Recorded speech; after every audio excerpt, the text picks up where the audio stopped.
Pido que hagamos otra oración por la palabra de hoy. Señor, gracias por esta serie que iniciaremos en este final de año. Te pido que me des la gracia, primero para aplicar esta palabra a mi vida. En el nombre de Jesús, da gracia también a los hermanos que han venido. Gracias, Señor, en el nombre de Jesús. Hermanos, quiero yo compartir o iniciar una serie sobre la parábola del hijo pródigo. Sé que ustedes quizás hasta la saben de memoria. Pero la parábola del hijo pródigo, hermanos, es una de las parábolas madres. Yo así la catalogo, una parábola madre de donde podemos ver que todas las parábolas no palidecen, pero sí esta parábola presenta el carácter de Dios. Muy precioso. Que si uno, incluyéndome, si uno logra entender esta parábola, aún nuestra vida de trato con los adolescentes, con nuestros niños, nuestro cónyuge, cambiaría de alguna manera. Cambiaría. Nosotros por naturaleza tenemos un arrastre, todos, legalista. Y basados mucho en que por nuestra obediencia, por lo que nosotros hacemos. Y hermanos, esta parábola puede aclarar mucho. Alguien dijo que esta parábola no debe de ser nombrada, no debe de ser titulada parábola del hijo pródigo, porque aunque sí se exalta al hijo que regresa, pero exalta más al Padre que perdona. Entonces alguien ha dicho que sí se le puede cambiar el título y es el Padre perdonador, el Padre lleno de gracia, el Padre perdonador. Así que vamos a leer esta parábola, hermanos. Veamos ahí para que la vayamos leyendo.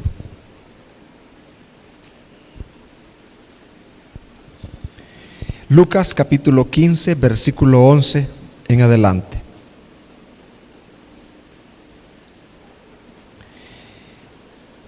Y Jesús dijo: cierto hombre tenía 2 hijos, y el menor de ellos le dijo al padre: Padre, dame la parte de la hacienda que me corresponde. Y él le repartió sus bienes. No muchos días después, el hijo menor, juntándolo todo, partió a un país lejano.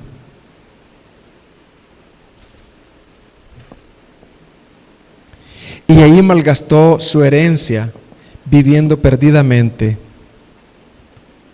Cuando lo había gastado todo, vino una gran hambre en aquel país. Y comenzó a pasar necesidad. Entonces fue y se acercó a uno de los ciudadanos de aquel país, y él lo mandó a sus campos a apacentar cerdos. Y deseaba llenarse el estómago de las algarrobas que comían los cerdos, pero nadie le daba nada. Entonces volvió en sí, dijo: ¿cuántos de los trabajadores de mi padre tienen pan de sobra, pero yo aquí perezco de hambre? Me levantaré e iré a mi padre y le diré: Padre, he pecado contra el cielo y ante ti, y ya no soy digno de ser llamado hijo tuyo. Hazme como a uno de tus trabajadores. Y levantándose fue a su padre. Y cuando todavía estaba lejos, su padre lo vio y sintió compasión por él. Y corrió y se echó sobre su cuello y lo besó. Y el hijo le dijo: Padre, he pecado contra el cielo y ante ti. Ya no soy digno de ser llamado hijo tuyo. Pero él dijo a sus siervos: Pronto, traed la mejor ropa y vestidlo, y poned un anillo en su mano y sandalias en sus pies. Traed el becerro engordado, matadlo y comamos y regocijémonos, porque este hijo mío estaba muerto y ha vuelto a la vida, estaba perdido y ha sido hallado. Y comenzaron a regocijarse. Y su hijo mayor estaba en el campo, y cuando vino y se acercó a la casa, oyó música y danza. Y llamando a uno de sus criados, le preguntó qué era todo aquello. Y él le dijo: Tu hermano ha venido, que tu padre ha matado el becerro engordado, porque lo ha recibido sano y salvo. Entonces él se enojó y no quería entrar. Salió su padre y le rogaba que entrara. Pero respondiendo él, le dijo al padre: Mira, por tantos años te he servido y nunca he desobedecido ninguna orden tuya, y sin embargo nunca me has dado un cabrito para regocijarme con mis amigos. Pero cuando vino este hijo tuyo, que ha consumido sus bienes con rameras, mataste para él el becerro engordado. Y él le dijo: Hijo mío, tú siempre has estado conmigo y todo lo mío es tuyo, pero era necesario hacer fiesta y regocijarnos, porque este tu hermano estaba muerto y ha vuelto a la vida, estaba perdido y ha sido hallado. Así como se divide un animal para destazarlo, yo he dividido este texto en 4 partes. La primera parte que vamos a estar compartiendo, y no creo que terminemos hoy, es el contexto. Para entender una parábola hay que ir al lugar donde se dijo esta parábola, a los oyentes originales. A eso se le llama contexto. El primer punto que yo he dividido es el contexto. El segundo punto que yo he dividido, hermanos, es la partida del hijo pródigo, que va desde el versículo 11 al versículo 19, la partida del hijo pródigo. Y el tercer punto es el regreso y encuentro con su padre del hijo pródigo, que va desde el 20 al 24. Y el último punto, el enojo del hijo mayor, que va desde el 25 al 32. Así que vamos a iniciar hoy con el primer punto, que es el contexto. ¿Por qué hablo de esto? Porque a usted le va a ayudar cuando lea usted. Mi esperanza es que cuando usted lea otra vez la parábola del hijo pródigo, su lectura no va a ser igual. Porque a través de esta enseñanza usted aprendió, ¿verdad? Usted no trae aquello acá, o sea, usted sabe de qué está hablando el texto. Así que la primera pregunta que yo quiero hacer en el contexto es: ¿qué motivó a Jesús a contar esta serie de parábolas? Por ejemplo, si usted si yo me enojo con usted, y entonces la pregunta es: ¿qué motivó a que yo me enojara con usted? ¿Verdad? De esa misma manera, ¿qué motivó a Jesús a contar? Porque fue Jesús quien se inventó esto. ¿Qué motivó a Jesús a contar esta serie de parábolas? Porque no fue una parábola que contó él, fue una serie de parábolas. Y mayormente la del hijo pródigo. Porque Jesús cuenta las parábolas, pero la del hijo pródigo la deja como con broche de oro. Bueno, hermanos, uno de los propósitos principales con la venida de Jesús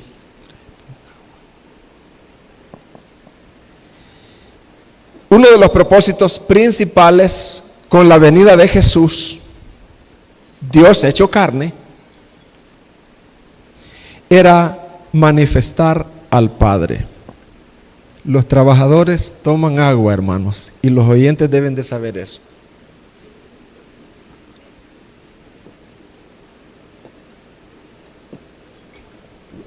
Gracias. Uno de los propósitos de la venida de Jesús, Dios hecho carne, era manifestar al Padre. ¿Era qué, hermanos?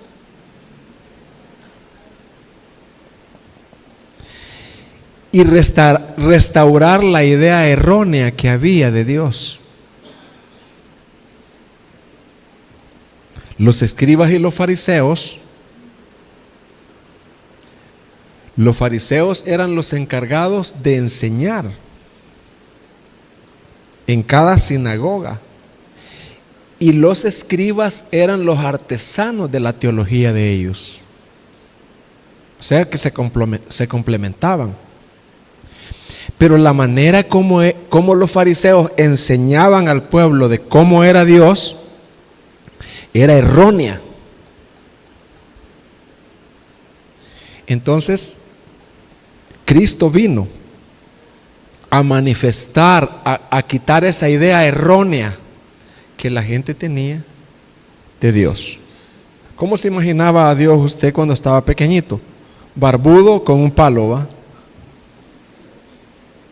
Otros, la idea que tenemos es: ¿y por qué te la robaste? Le dije yo a un joven, a la muchacha. Me dijo, Dios es bueno, me dijo. O sea, Dios es alcahueto, permisivo. O sea, diferentes ideas. ¿Entiendes? Entonces, de esa manera, los fariseos,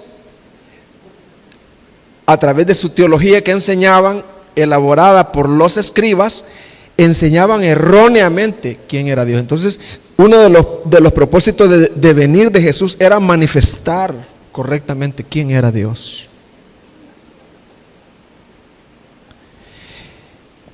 Los fariseos y escribas creían conocer a Dios. Jesús, por medio de esta parábola, les quiere comprobar que no lo conocían.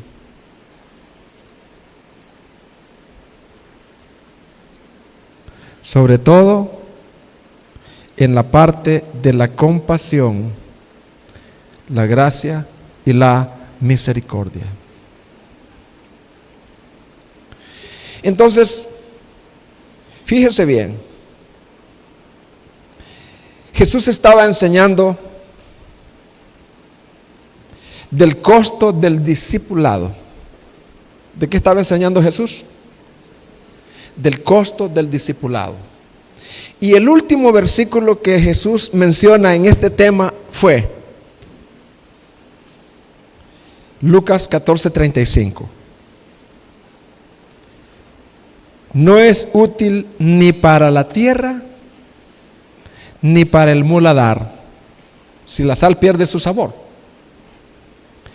La arrojan fuera y dice: el que tenga oídos para oír, oiga. Jesús estaba con la multitud. Ahí habían fariseos, ahí habían de todo.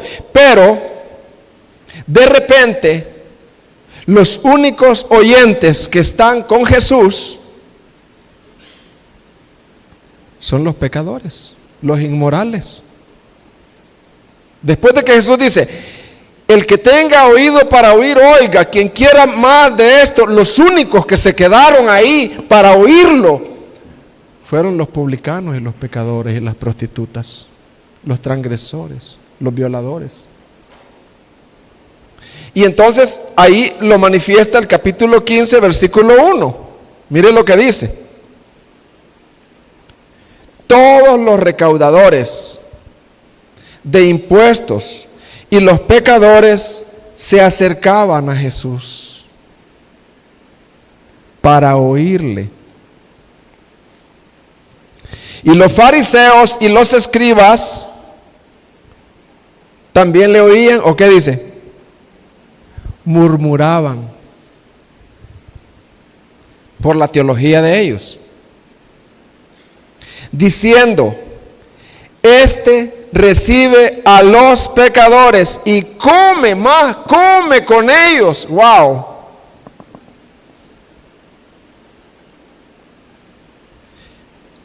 Entonces él les refirió esta parábola diciendo, y él menciona varias parábolas. Hermanos, Jesús vino para manifestar al Padre, y una de las manifestaciones del Padre es que Él vino no para condenar al mundo, sino para salvar al mundo. Y una manera de salvar al mundo es perdonando sus pecados, diciéndoles a los transgresores: hay perdón si se arrepienten, hay gracia si se arrepienten. Comamos juntos y les explicaré cómo es mi Padre.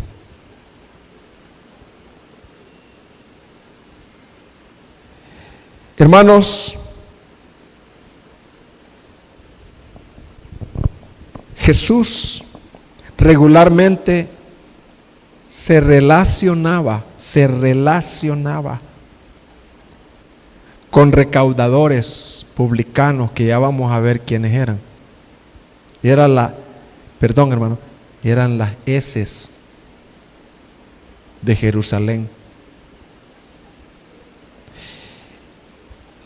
Y otros violadores notables de la ley de Dios. ¿Por qué se reunía con ellos? Para extenderles perdón. Era la misión de Cristo. Por ejemplo, solo lo voy a mencionar. Si usted examina Lucas 5:27 al 32, Él está llamando a un publicano, a un pecadorazo, para que lo siga, a Leví. Y este Leví, como no tiene otros a quien invitar a una cena que él iba a hacer en acción de gracia, porque Jesús lo había llamado, llama a los de su misma calaña.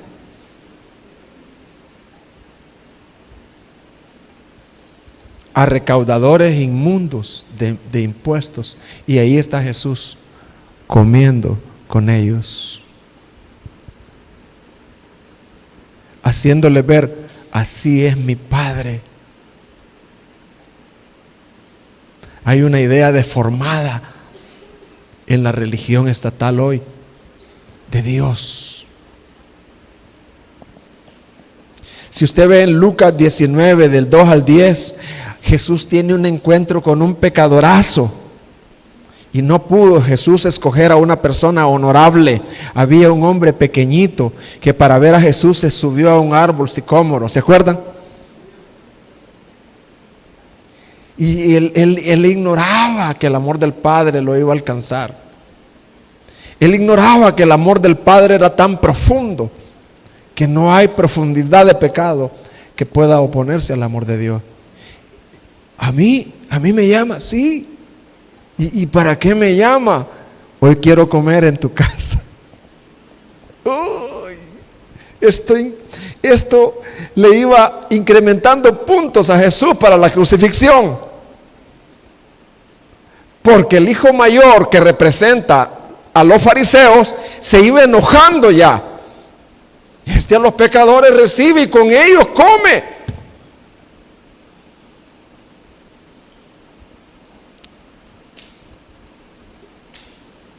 Hermanos, yo, sin criticar, he ido a iglesias donde la vida nueva llega y nadie le pone atención, hermano. Nadie. Como decimos, esa vida nante llegó, hermano.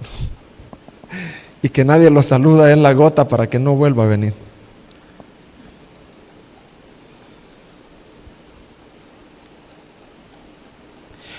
Una opinión rabínica declaraba que uno no debe de asociarse con un hombre impío y transgresor. Y los rabinos ni siquiera enseñaban a una persona así, porque eran personas malditas por la ley.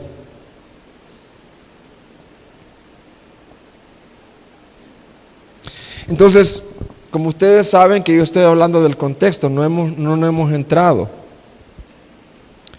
Jesús, al ver que la teología de los fariseos y los escribas era esa, y al ver que lo habían criticado porque los pecadores se acercaban a él y venían, entonces él dijo: les voy a contar una serie de parábolas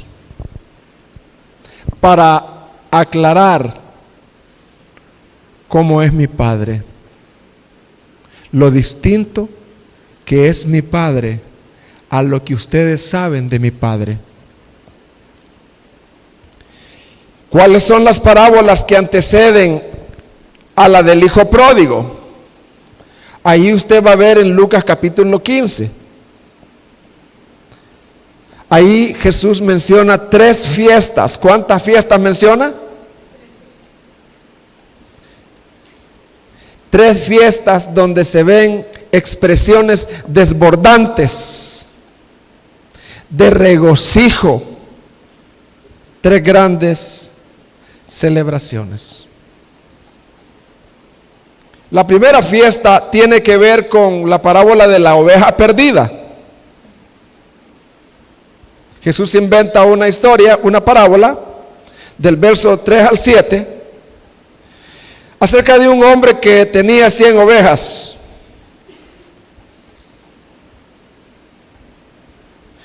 Una oveja se le fue, la encuentra, y como la encuentra sana y salva, hace una fiesta, hace una gran celebración, invita a todos sus amigos.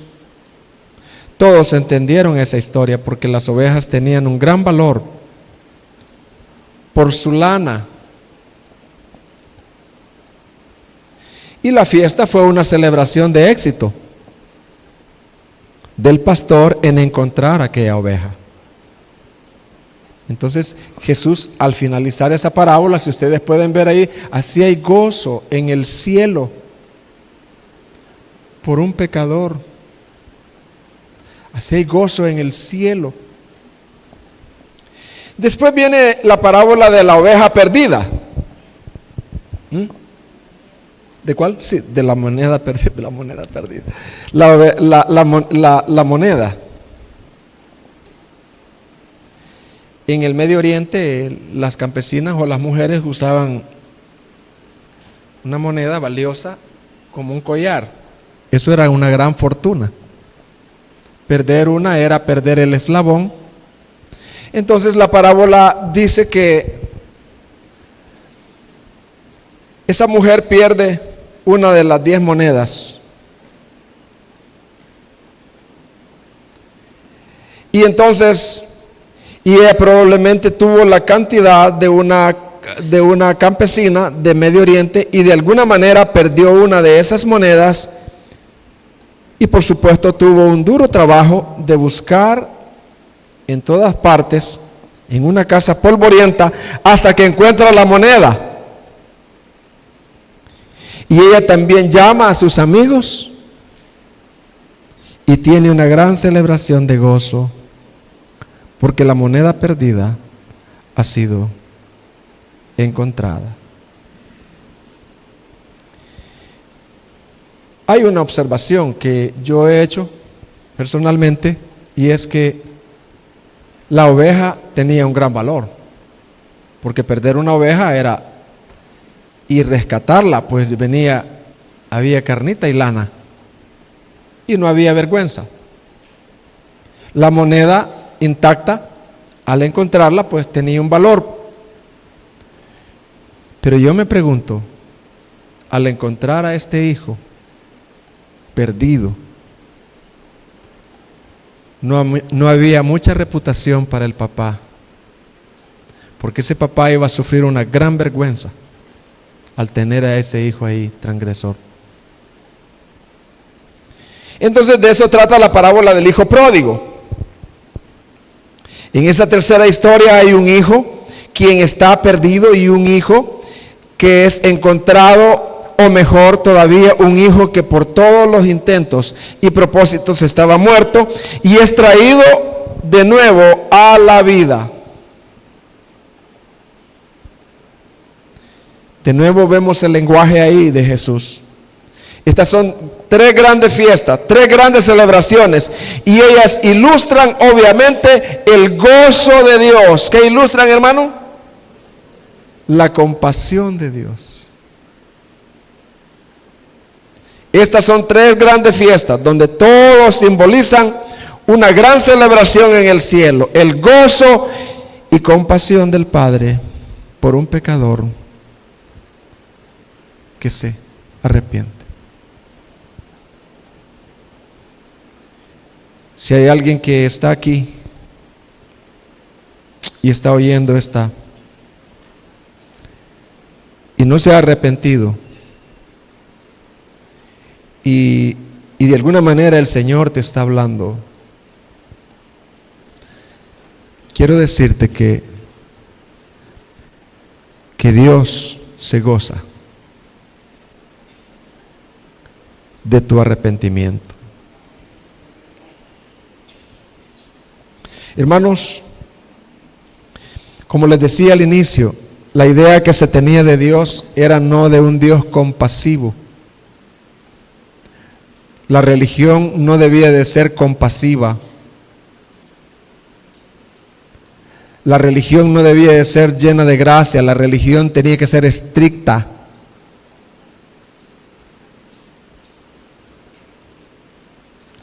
Pero el Antiguo Testamento y el Nuevo Testamento presentan a un Dios compasivo. ¿Presentan a un Dios cómo? No con esto quiero decir que dobla la mano en cuanto a la verdad. Él sigue siendo santo, pero Él es un Dios compasivo. Las Escrituras lo testifican. Mire lo que dice en Ezequiel 33:11.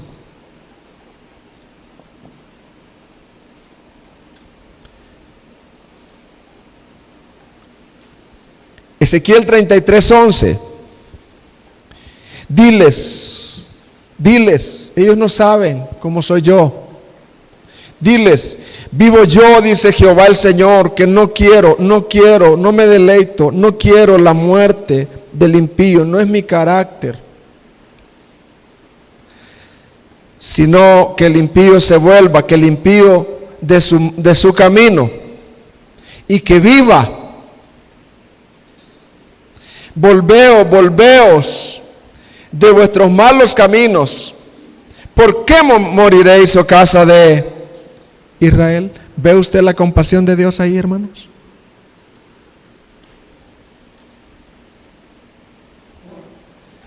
El mismo Cristo en Lucas 19:41, Él hace algo por Jerusalén.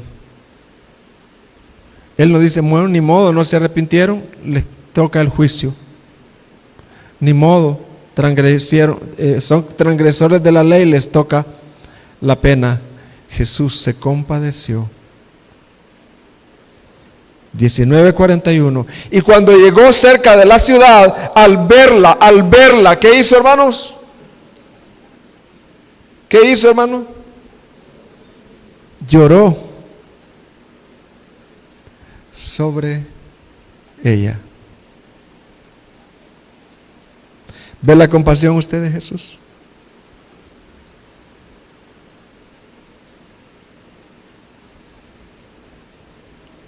Mire lo que dice en Deuteronomio 39.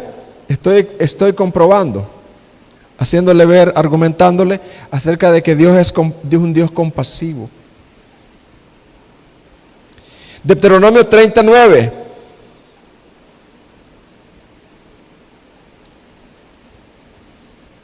¿Sabe que Dios se goza y se alegra por lo que usted ha recibido en este mes?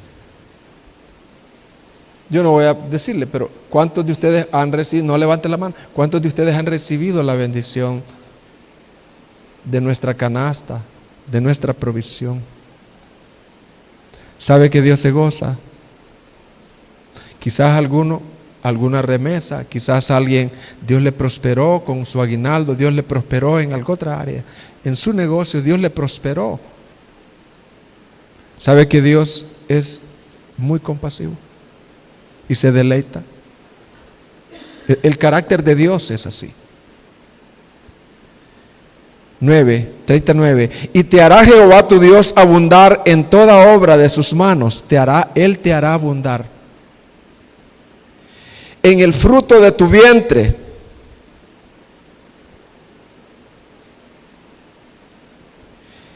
en el fruto de tu bestia. Dios me ha bendecido a mí, mi hija está embarazada. En el fruto de tu bestia y en el fruto de tu tierra, para bien, porque Jehová volverá a, ¿qué dice?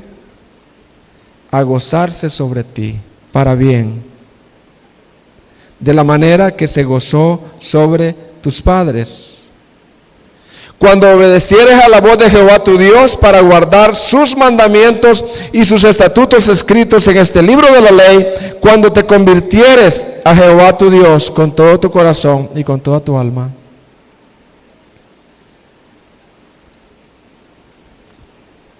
Yo quiero preguntarle a los hombres que somos casados, después de la experiencia de haber conocido el tesoro más grande, a Cristo, ¿cuál ha sido la emoción más grande suya? Casados. Bueno, cuando me casé. Cuando vi a mi esposa hermosísima y se llegó el día y ahí vestidita de blanco, y desde ese día para allá es mía. La emoción más grande de un hombre, ¿verdad? Recibir a una mujer para toda la vida. ¿Sabe que Dios es así? Dice Isaías 65:5. Pues como el joven se desposa con la virgen, se desposarán contigo tus hijos, y como el gozo del esposo con la esposa, así se gozará contigo el Dios tuyo. Cuando un pecador regresa, wow, esa misma emoción. ¿Sí? ¿No es el verso? Wow. Isaías 65:5, ¿no es 65:2? Vean, no era ese. Pero ese verso que leí fue.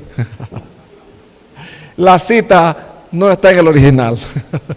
Yo estoy leyendo el back, hermano. Las citas no son de los originales, pero entre nosotros ya entendemos eso. Pues como el joven se desposa con la virgen, se desposará contigo tus hijos. Y como el gozo del esposo con la esposa, así se gozará contigo el Dios tuyo.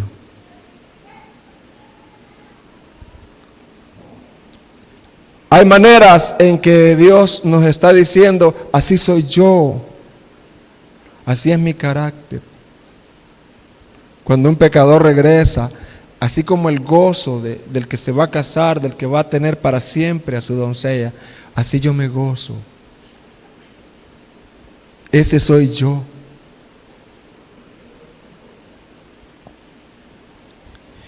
Sofonías 3:16, 17.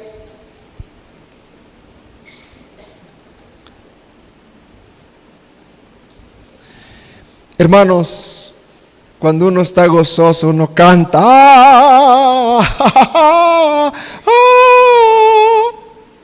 como loco, grita. Pero eso no lo hemos heredado de Satanás. Así es Dios. En aquel tiempo se dirá a Jerusalén, no temas, Sión, no se debilite en tus manos, y Jehová está en medio de ti poderoso. Él salvará ¿Y qué es lo que Él hace cuando la salvación viene a un perdido? Se gozará sobre ti con alegría. Aleluya. Callará de amor. Pero dice, se regocijará sobre ti. ¿Cómo dice? Con cánticos. Él canta.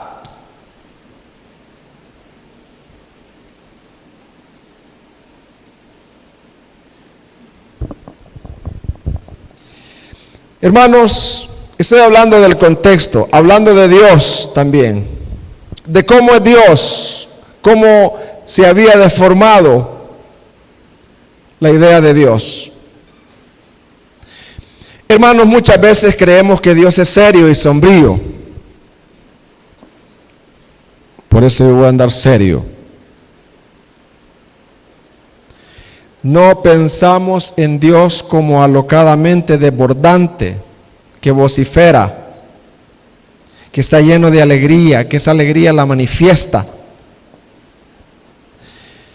Creemos que Dios es serio y sombrío y quizás malhumorado y ponderado con masiva conciencia de la miseria del pecado y su presencia en su universo y de todos los rebeldes que luchan en contra de Él y deshonran su nombre. Podemos pensar que Él es como consumido y agobiado por eso, y quizás de vez en cuando una especie de sonrisa podría cruzar sobre sus labios. Pero no es así.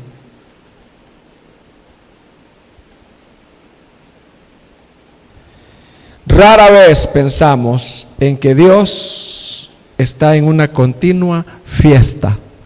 ¿Está en una continua?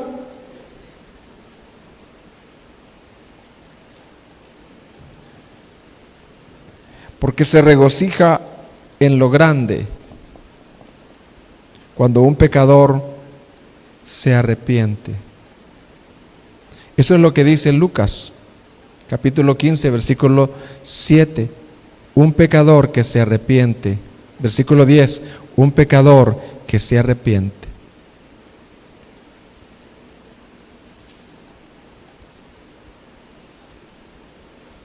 Hermanos, yo quiero aclarar algo. Nosotros los seres humanos somos distintos a Dios. Nosotros nos alegramos cuantitativamente, pero Dios se regocija cualitativamente.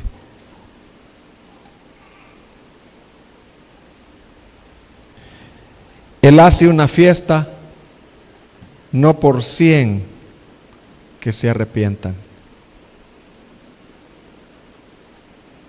Él hace una fiesta no por 20. Él hace una fiesta por uno.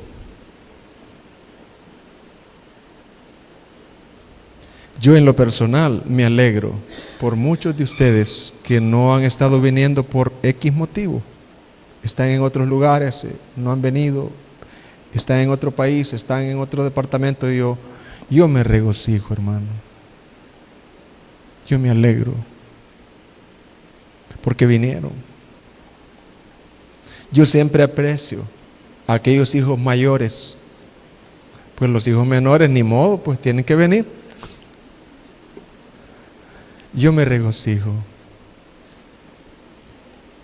Claro que los padres tienen que enseñarles, ¿verdad? Que si viven en su casita,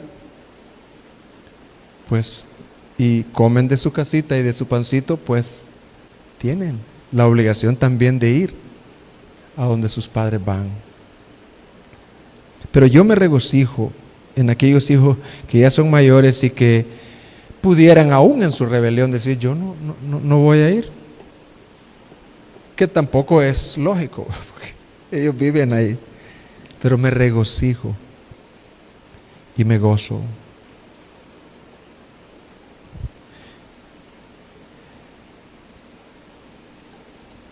¿Cuál sería la forma perfecta de definir el cielo? ¿Qué palabra usted usaría?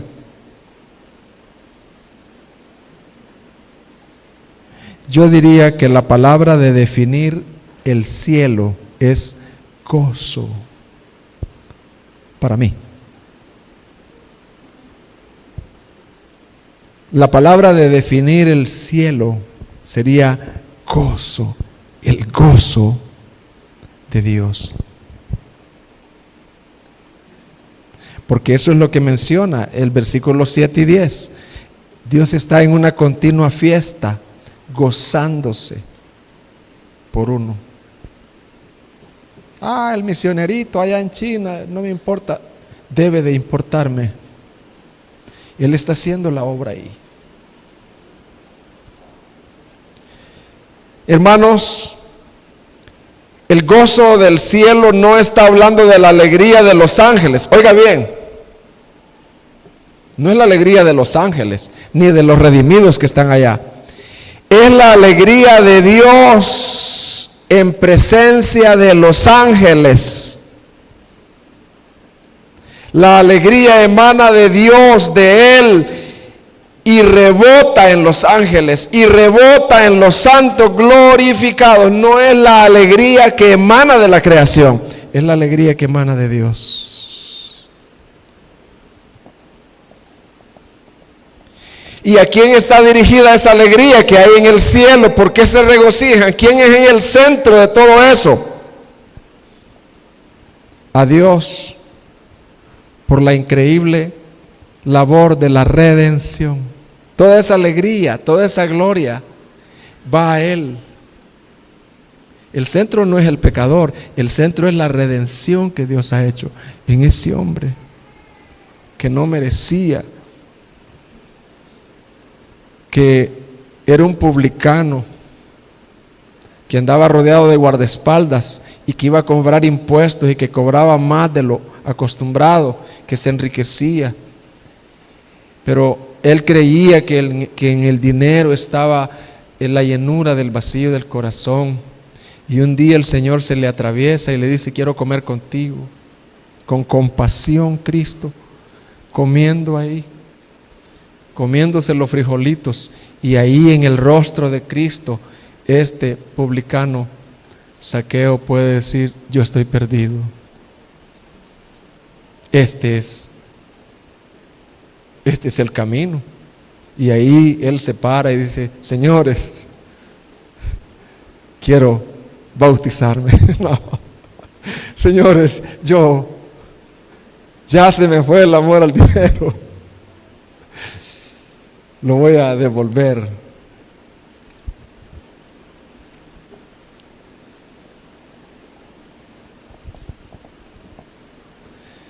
Ya dije quiénes eran los fariseos y qué y cuál era la ilusión de ellos. Los fariseos creían conocer a Dios íntimamente, creían entender su verdad. Los fariseos y los escribas, por cierto, fueron los teólogos, y los fariseos llevaban a cabo toda esa filosofía. ¿Cuál era la tarea de Jesús con los fariseos? Mostrarles que esa era una ilusión, que ellos no conocían íntimamente a Dios, que estaban perdidos al igual que los publicanos. Por eso Jesús les cuenta esta parábola. Y en la parábola hay dos personajes principales, además de Dios: el hijo menor y el hijo mayor. El hijo menor representa a los publicanos, a los pecadores, a los transgresores, a los adúlteros, a las heces de aquel entonces. Y el hijo mayor representa a los escribas y a los fariseos, pero ambos estaban igualmente perdidos. Pero yo digo, estaban más cerca el hijo menor, porque ellos se acercaban.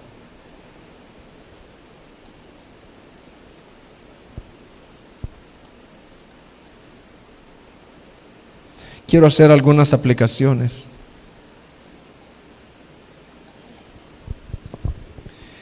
Amado hermano y oyente, quiero con todo mi corazón hacer 5 aplicaciones. Pon mucha atención. Personas que todavía no han recibido el perdón inicial, el perdón de sus pecados,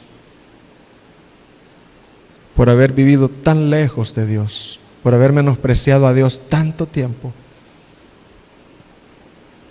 Porque Dios te dio la vida, te dio todo y tú no la has usado para su gloria.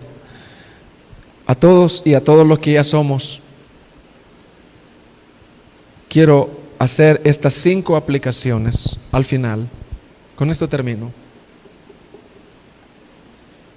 Pero quiero irme de aquí orando y llorando y diciéndole: Dios, ahí está tu palabra. La primera aplicación es una pregunta. ¿Puedes ver, querido y querida, que la mayor compasión de Dios al venir personalmente? ¿Sabes? Dios no envió, vino personalmente. En el Antiguo Testamento el Señor había enviado y envió ángeles, envió profetas, pero en Cristo Él vino personalmente, porque Cristo es Dios y era Dios.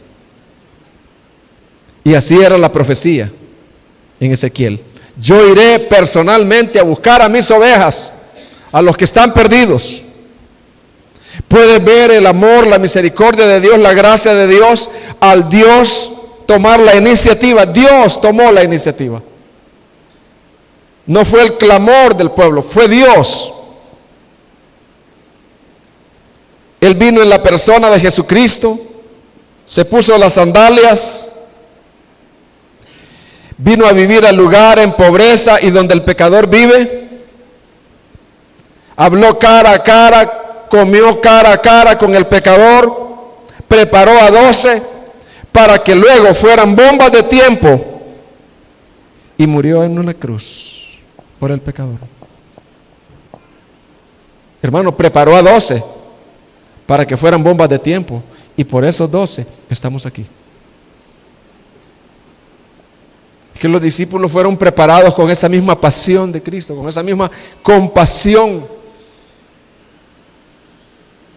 Y esa compasión y esa pasión y esa gracia les hizo emigrar a otros países, a España, a América, a todos los lugares. Y llegó aquí a El Salvador también, como ya hemos visto la historia. Amada iglesia y amigos y oyentes, ¿puedes ver en eso la compasión de Dios?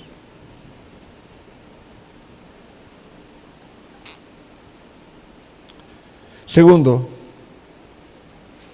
cuando tú ves a una persona mala, pero de las personas malas, hermano, duros de salvar, difíciles, hundidos, hermano,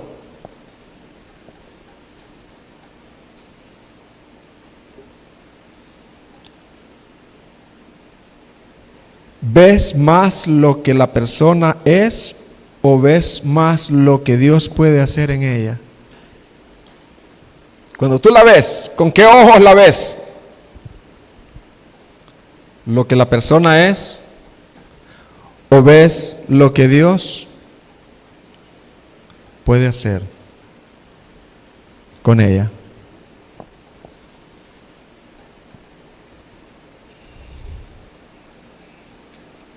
Medita por favor en lo que Corrie ten Boom dijo. Corrie ten Boom dijo: no hay abismo tan profundo que Dios no lo sea más.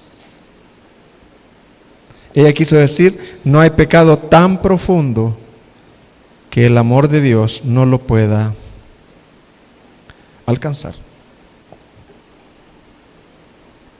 En el culto de acción de gracias yo compartí el ejemplo de Freddy de la Unión. Adúltero, parrandero, jugador, y cayó en lo profundo del vicio del licor. Pasó 8 años. Freddy se hizo calavérico. Andaba en calzoncillito. Ya no miraba, era poquito lo que veía, y entonces en esa desgracia su pensamiento y sus pasos le dijeron: ve a morir a la estación. Y allá a la estación Quizás el diablo le dijo, vete a morir allá.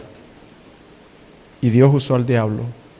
Y ahí en un huequito, Freddy se aposesionó para morir ahí. Le llevaban agua y tomaba agüita ese poquito, ya comía, pero listo, solo.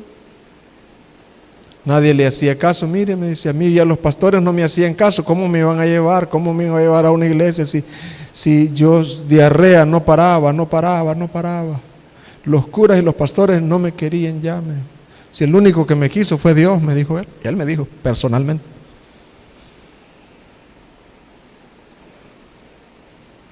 Y estando ahí, listo para morir, como el hijo pródigo, por eso no debemos de ver a las personas como nosotros las vemos, sino como Dios puede.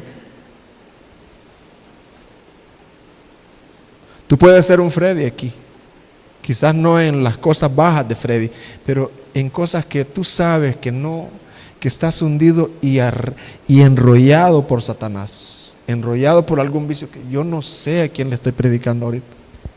Yo lo que sé es que la palabra nunca regresará vacía y que debo de predicarla con compasión, con gracia y con firmeza. No regresará vacía. Sea con los niños, los adultos, los docentes, con grande, con quien sea, voy a ver fruto. Que la palabra lo dice. Y estando ahí, un pastor llamado el hermano Cookie sintió de Dios ir a predicar a la estación. Y el hermano Cookie predicó un salmo que dice, desde lo profundo, clamé y oíste mi voz. Y dice Freddy que en su subconsciente, ahí allá desde lo profundo, clamé y oíste mi voz. Esa palabra llegó a lo más profundo de sus entrañas. La palabra es poderosa. Lo único que él expresó, Freddy, lo único que le pudo expresar a Dios, perdón. Y cuando Freddy daba testimonio y decía esa palabra, él se quebrantaba, hermano. Fue lo único que yo dije, digo, perdón.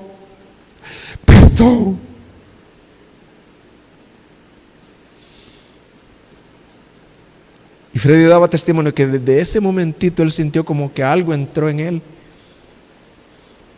El Espíritu Santo le hizo nacer de nuevo y le bautizó. Solo hay un bautismo del Espíritu Santo y es cuando uno cree. Quiero dar claridad a eso. No se dejen engañar.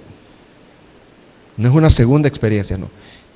Uno es bautizado en el Espíritu Santo cuando cree. Ahí es bautizado en el Espíritu Santo. Y ahí es salvo uno. Ahí es justificado y santificado con la santificación inicial posicional en Cristo. Desde ahí Dios lo ve a uno como santo. Y Freddy cuenta que le sintió un deseo de pararse y de comer y de bañarse. Siempre hay ángeles. Y un señor le dio comida ahí a Freddy en el mercado ahí. Y yo no podía ni comer mucho ni poco porque me moría, no podía tomar mucha vitamina ni dejar y le dieron un baño para que se bañara y eran unas costras que tenía Freddy de 8 años. Y luego Dios puso al hermano Cookie, levantaron un albergue ahí. Y Lupita, una joven médico, llevó a Freddy en la paila de un carro para el albergue y chorreaba la diarrea. Y desnudito iba yo, me dice Freddy, delante de la señorita doctora, una gran pena que me da ahora al verla.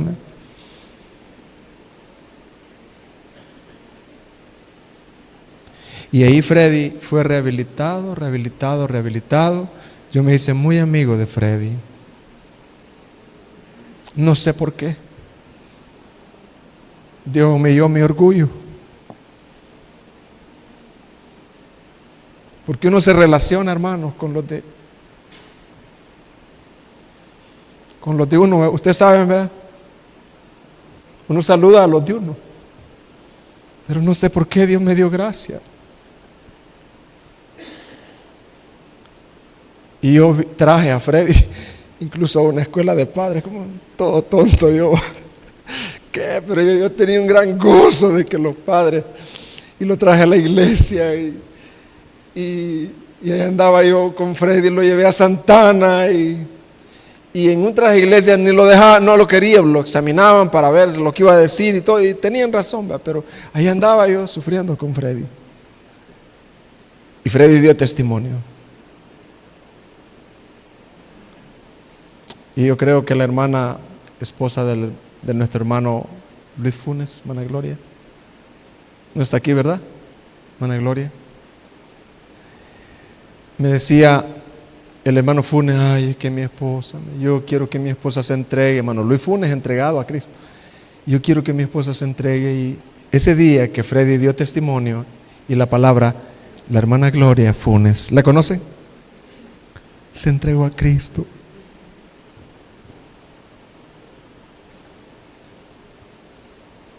Y un día Freddy murió. Y yo lo voy a ver allá. Y no solo eso, vamos a ver el fruto que cosechamos.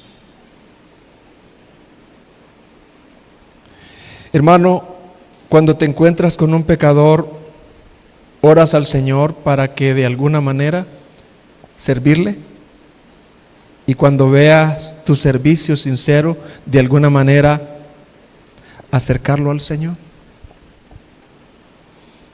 Cuando tú te encuentras con un pecador, un jefe o quien sea, hermano, y tú sabes que vas a encontrarte con él, oras al Señor para de alguna manera servirle y que a través de ese servicio tú puedas acercarlo a él. Quizás necesite una casa para alquilarla. Yo me acuerdo que una vez el Señor me usó en esa área. Esta persona necesitaba una casa, pero es hace años, y yo fui ahí al barrio para ver a dónde hallamos, y no va a creer que la hallamos. Ahí vive todavía él.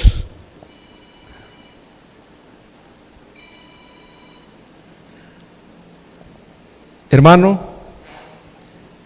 y amigo, es la última. ¿Te gustaría orar conmigo? ¿Te gustaría orar conmigo? Para que Dios nos dé un corazón como el de Cristo. Les pregunté, hermanos, ¿te gustaría orar conmigo para que Dios nos dé un corazón como el de Cristo?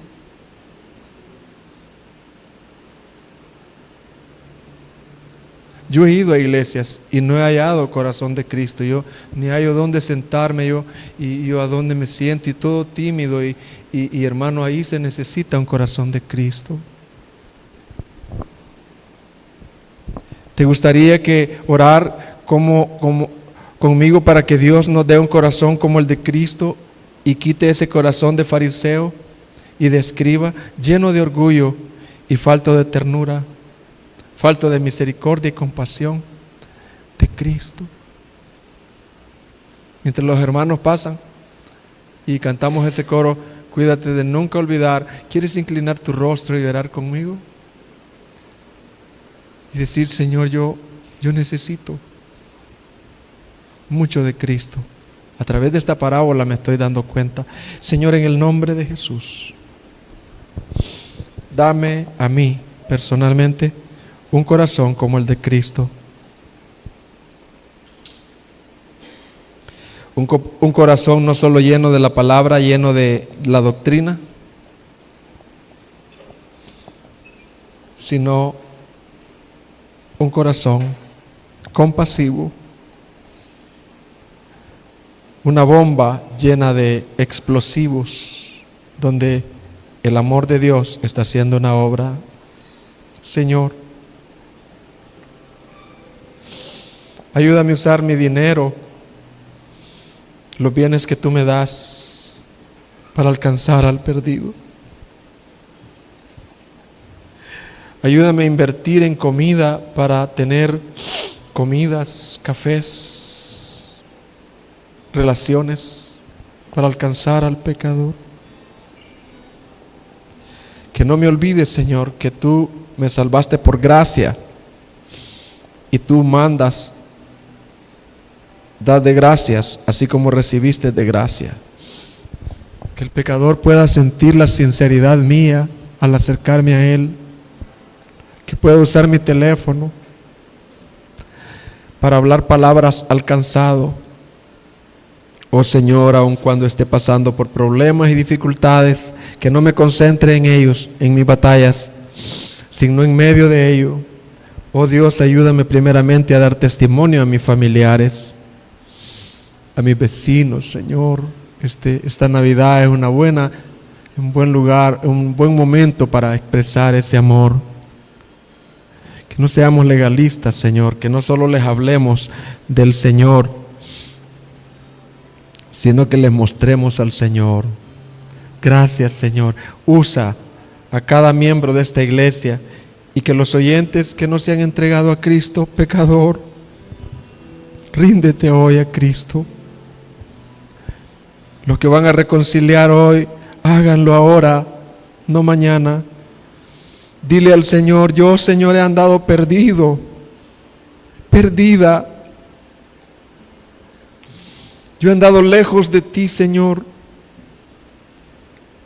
Pero hoy tú me llamas como una hija, un hijo pródigo. Quiero volverme a ti.